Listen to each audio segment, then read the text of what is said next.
folks. Hey guys, welcome back to my channel. Today we are here to air all of our grievances and complaints about everything. About Joe Biden, about Loki. Lockdowns. Loki. Everything. Loki. Yes, Loki. Yes. Actually, we're here to talk about Loki, and I just want to clear the air for a minute because I've gotten a lot of complaints on Twitter from people who think that I am just put on this earth to complain and that I'm never happy with anything and I'm just purposefully complaining for the sake of complaining. And while that may be true, I'm not just complaining about Loki for the sake of complaining about Loki. There are actually real problems with this show and with the storytelling or lack thereof. And that's, I mean, I don't know what you guys expect. You don't, do you come to me for just, oh, wow, fangirl. Oh, I love Tom Hiddleston. Oh, wow. I'm not that person. I think I'm a little old for that kind of thing, first of all. And second, that was so 2015, 2013, even 2012, or dare I say 2011. It's been a decade since the kind of Hiddleston mania hit us and the Loki mania hit us all. And I think we're getting a little tired of it. I think even longtime Marvel fans like, dare I say, real Jacob Berry has said to me that he's feeling the Marvel fatigue as well. So when you've lost Jacob Berry, you know it's bad. Well, it's kind of crazy to think of how Marvel's changed for me this year, because when WandaVision started this year, I was like, whoa, boy, like, this is amazing. This is an amazing new direction. Like, Marvel is this is like, it's exactly what you said, a new direction. This is the new standard of excellence for Marvel. Like, Marvel is now going to be this very, like, a new set of characters or some sets of characters we just didn't really explore very much. Like Wanda, it's going to be weird. There's going to be a lot of strange things we haven't seen before. So, some people think that WandaVision was disappointing by the end. Everyone hated Falcon and the Winter Soldier. And then we got Loki, which a lot of people don't seem to care about. Yeah, the thing is, for me, I didn't have any kind of impulse to get up at 5 a.m. to watch the show, because it kind of goes back to Falcon and Winter Soldier really burned me out.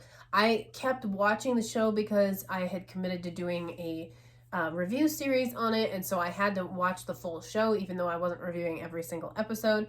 And it just was such a drag, and it just brought me down. Like, WandaVision, even though, were there some issues with WandaVision's storytelling? Sure. Were there some disappointing elements? Fine, yeah.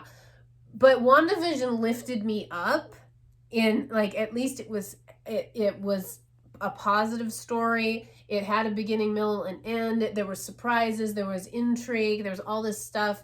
Whether maybe I was a little let down by some of the stuff at the end, but still, it was like Marvel making a real effort to put out a good quality show, even if they missed the mark on some areas. Then Falcon and Winter Soldier took all of that goodwill and just dumped it in the toilet and just dragged me down. Every episode talked about how much we have to hate America and how much we have to, whites have to hate blacks and blacks have to hate whites and all the rest of it. And I'm just like, this is so 1950s. I think when I was a kid, I thought we'd kind of gotten over that, but I guess not. And it really just dragged me down. And so it made me, the cat just decided to move the camera. It made me really not want to watch any more Marvel shows. And so now going into Loki, I'm just like, what am I going to be hit over the head with next? Is Loki now going to be preaching at me that I am not accepting enough of gays? Or what, I mean, not that Loki is gay. Loki is kind of, I would suggest that Loki is non-sexual. They call it asexual. Right, but what I'm saying is he doesn't have interest. He doesn't have interest in that at all. He uses it when he has to in order to get what he wants, but his ambitions go beyond that, shall we say. He is not tied to so-called mortal desires such as that. Let's get into what makes this show not very good. So I just was like, please, just be good. Like, I love Loki, just be a good show. How early did you get up to watch that? 5. Why? Because I had hope. I have a fool's hope for the show. But, just a fool's hope. Thanks, Gandalf. So the first watch, I was mildly entertained just because of Tom Hiddleston. On the second watch, I thought it was completely boring and I couldn't pay attention. So that was my take as well. This show, stylistically, I like what it's doing. Mm-hmm. I like how it's kind of like WandaVision, where it's just kind of being as weird as it can with the 40s aesthetic and the 60s and the different things with time and the animation. something we haven't gotten before, but something you will get if you read more of comics, if you read more of Loki, if you read more of X-Men, just the really odd areas of the universe you can find. What gets me about this show is, first of all, it's bad on a character level because you're just reliving what Loki has already gone through in the MCU, whether it's his arc in this episode, which is basically just the same arc done that he's had in the MCU, just done more condensed and in a way that doesn't make sense, or it's watching clips from other movies to talk about Loki. It's very on the nose, like Loki saying, I don't kill people, like I don't like to kill people, he literally just murdered like half of New York City. I do it 5 minutes ago. I do it because that's how a weak person gains power, and it has to do. So, well, that does dive into Loki's psychology a bit, because he was a runt frost giant, rejected by everyone, underestimated by everyone. So that's kind of what drove the psychology of he needs to become a god. He needs to be powerful. He needs to rule over others and terrorize others. But he legitimately seemed to enjoy terrorizing other people. But so and that's one of the reasons we liked him, because he just completely embraced his maniacal personality and he does not care what he does to other people. And that's not, I mean, he's a villain. Like, I know we got all caught up in the Loki as an anti-hero guy, and we just so wanted him to be a hero. But the reality is Loki is a villain in many cases, and he acts villainously, and that's why we liked him. And I don't think that's a bad thing for a villain to act like a villain, because that's what they are. But it's like Marvel just can't get over the fact that he was so beloved as a villain, and they keep trying to pull him over to the hero side, and then thus weakening his character in many ways. Well, so there's the character thing for one thing. It's very cringy. It's very on the nose. It really just waters Loki down and turns him into a different character. But what really gets crazy about the episode is how it's like The Last Jedi. Kelly might not have thought of this, but where the plot holes have plot holes. So the whole idea behind this is that the time variancy will take anyone who has made a decision that goes off the timeline, as they put it, and like murder them and then recreate the timeline somehow. Which say doesn't make any sense, because didn't the Avengers go off the timeline? That's what's frustrating. They say, oh, that was supposed to happen. So that was supposed to happen, and the Avengers messing up was supposed to happen. Everything that happened with the Avengers messing up the timeline with the stones and coming back in there and dropping the cube was planned, but Loki picking up the cube and using it was not.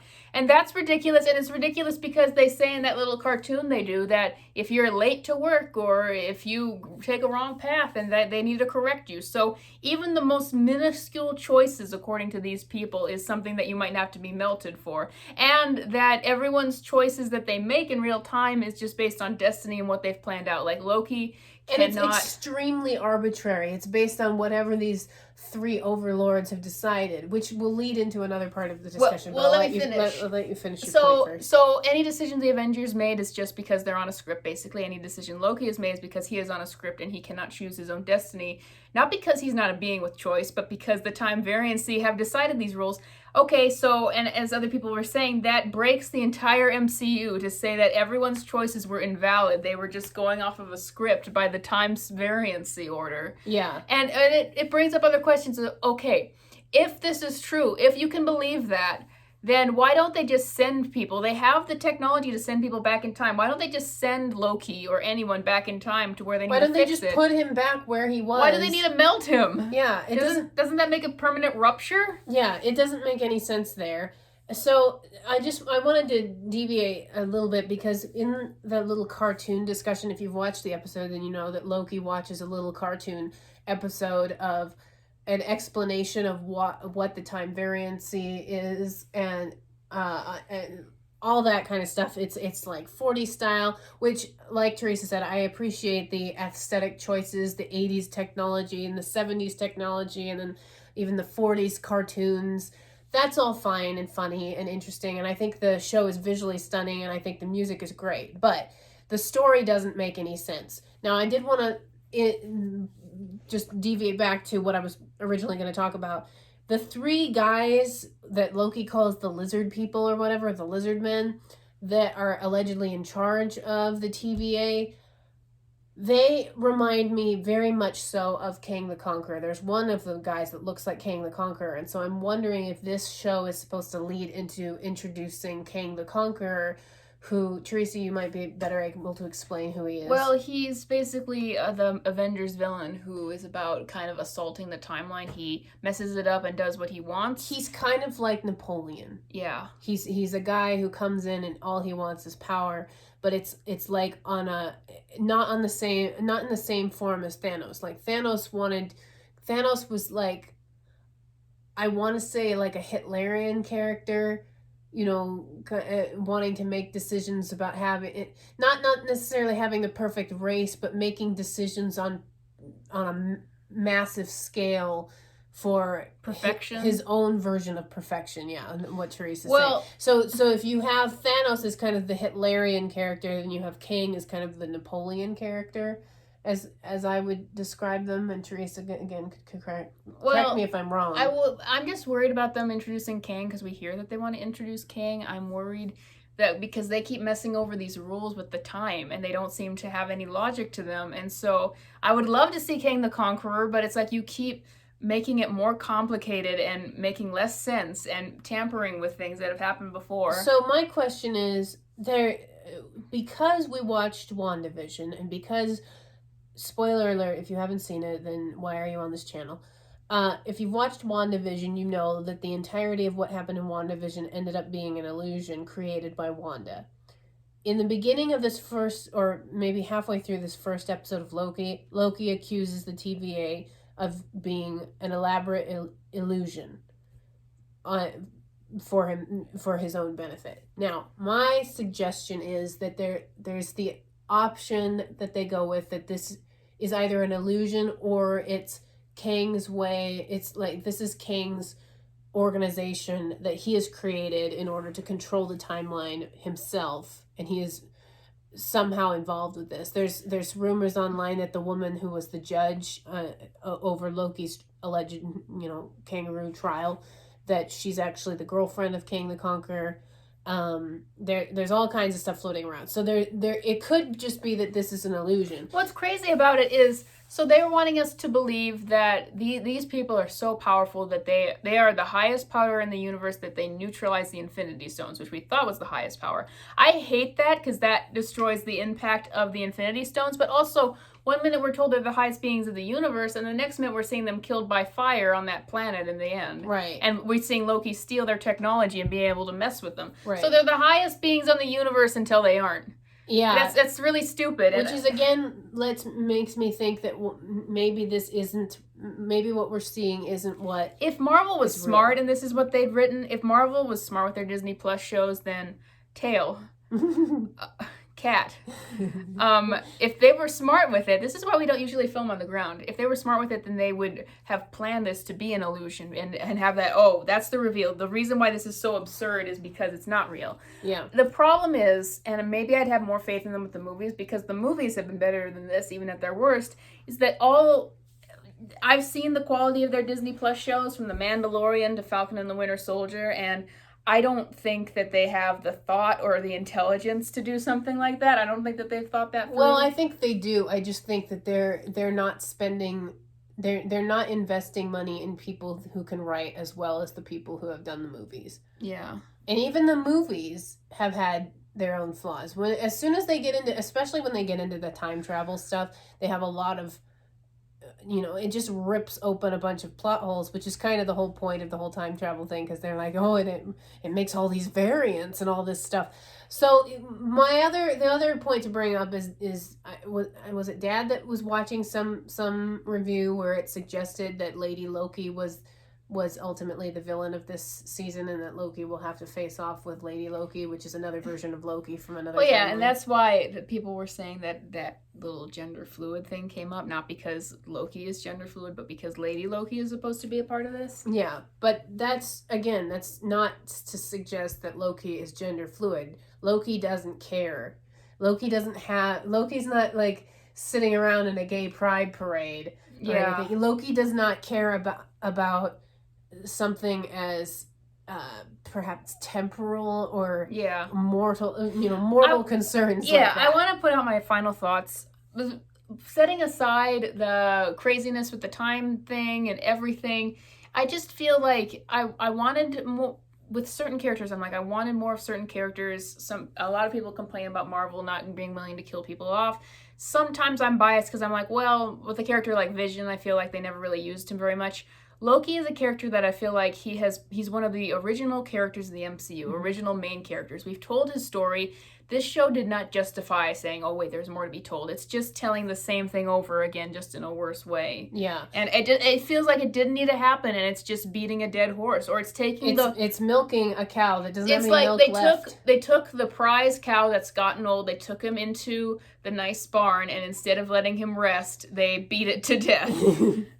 They're just trying to milk Loki, the Loki franchise, as much as they possibly can, and unfortunately there isn't much left. Now, just so that this show doesn't end on a completely low note, I do think that the show, I have hope that Loki, the show, will get better, because we've never gotten to see Lady Loki, which I think would be great. And if they brought in, I can't remember the name of the actress who plays Sif, but if they brought in her to play Lady Loki, because in the comics Loki loves to pretend that he is Sif. Yeah. I would love to see that. I think that would be great. I think that if they come up with a better explanation for all of this, which they might, I have a feeling that this might just be subterfuge, and by the end of the final episode we find out that it was all an illusion, because Loki isn't an idiot, and he's the one who called them out on it in the beginning. So I have a feeling that could be where we go with this. And I think that there's other aspects of it that might be interesting. The whole thing with Loki going to the Soul Stone planet. I forgot what that planet's called. Vormir. We got it right at the same time. If with Loki going to Vormir and potentially seeing Black Widow and other people that have been sucked into the Soul Stone, what's gonna be awful, and I don't think this will happen because Scarlett Johansson has said in every indication that she wants to be done. Mm-hmm. But it would be awful if Loki took a Soul Stone to Black Widow, had it activated where she was, and then, oh, Black Widow's alive now. Oh my gosh. It would grind the gears of the people like, Marvel can't kill anyone. You sound like an old man. You would grind my gears. I'm sorry. Anyway, so that's kind of what we've got going on here today. Sorry, somebody just walked past the window and I was like, who is that? Anyway. So that's the long and short of it when it comes to our review of Loki. I do think that there's going to be some positive elements. I don't think it's going to be as bad of a show as Falcon and Winter Soldier, and I do think it's a visually attractive show. I think they spent a lot of time and effort in making a specific brand that was very Loki specific, and I think it looks great, and I think it sounds great. I think the music sounds great. I think Tom Hiddleston still is top of the line actor. It's just unfortunate that he's just being milked to death on this issue. So if you guys like this video, please like the video, ring the bell to get notifications, turn on those notifications, subscribe to the channel, all that good stuff. Comment below what you guys thought, and go check out Teresa's channel over at Jester Bell, because she's been putting on more content than I have been lately. And I will talk to you guys on the next episode.